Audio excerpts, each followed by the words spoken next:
what do you think would be, for anyone that's watching you, for example, and sees all the endorsements and the brands you work with and all that kind of stuff, what do people like maybe not know about that whole side of things in terms of like, how it impacts you professionally, or like, is it as exciting as it looks, or is it not?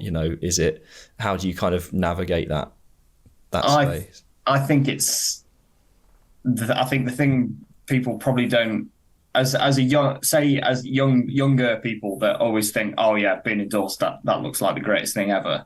And don't get me wrong, it is ace. It's really cool to be recognised by so many different companies and all that, and work with them closely.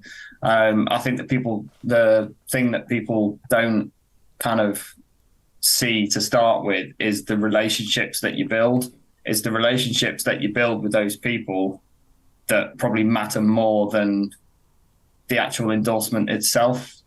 Like, you never know, if you start talking to, one guitar company, you'll at some point down that line, you'll end up meeting numerous other different guitar companies along the way, which is kind of what happened to me. I had one guitar company, and then that kind of trailed into the second, and then that second was Ibanez, and then the third was Mayonnaise for me, who they saw the potential from the stuff I'd done with Ibanez.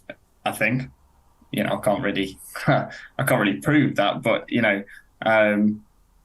and yeah, because you literally never know with an endorsement, no matter how small or big it is, you never know where it'll take you at the end of the day. Like, 3 years ago, was it 3 years ago?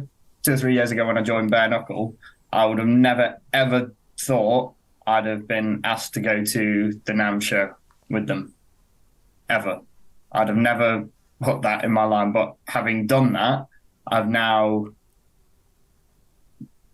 met probably another 10 different people from other guitar companies, other pedal companies, pickup companies, you name it, everything. And it's those people that you meet and you connect with that you tend to speak to. And that's fundamentally what the endorsements are about, is building a good working relationship, but also just a good relationship with those people. So yeah, I think that's an avenue people probably don't quite see, because you don't the only way the only way you're going to see it is by actually experiencing it, and obviously you've got to have an endorsement first kind of to experience it. So yeah it's I found for me, like, it was exciting, and it's a nice bit of recognition for, like, oh, okay, I've sort of achieved a certain obviously a level, either a level of playing, or I've written some music, or whatever it is. That it's nice to get that recognition for what you're doing, I think. But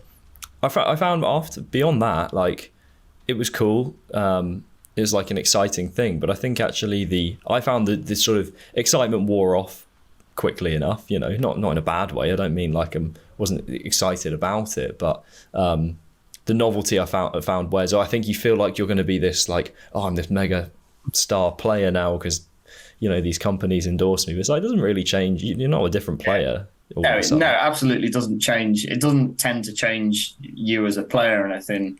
It's never just an endorsement by itself is never ever going to make you famous. It's your actual playing itself that will make you go far. I think it's more that the fact that if a company sees value in you, then I think that's the big thing to latch onto sometimes. And it's sometimes it's not even, it could be any company that, contacts you, whether it's small or big.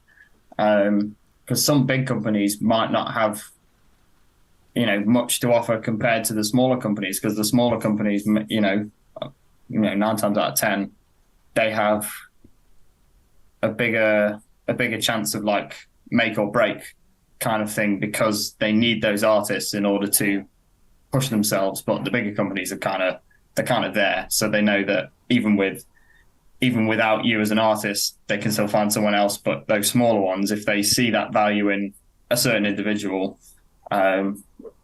then that could be make or break for you, and that could be make or break for them as well. It's having that value. They see the value in you, and you in turn give back value for that company. It's kind of a two-way street, and they're the endorsements that I think are the best. I've had quite a few over the years. Some come and gone, and the ones I've got at the moment are all the people that are from those companies are just really sound people. And I think if you've got the sound people, then you'll have a good relationship. Therefore, you'll be able to give back. They'll be able to give back to you because you'll get on with them at the end of the day. So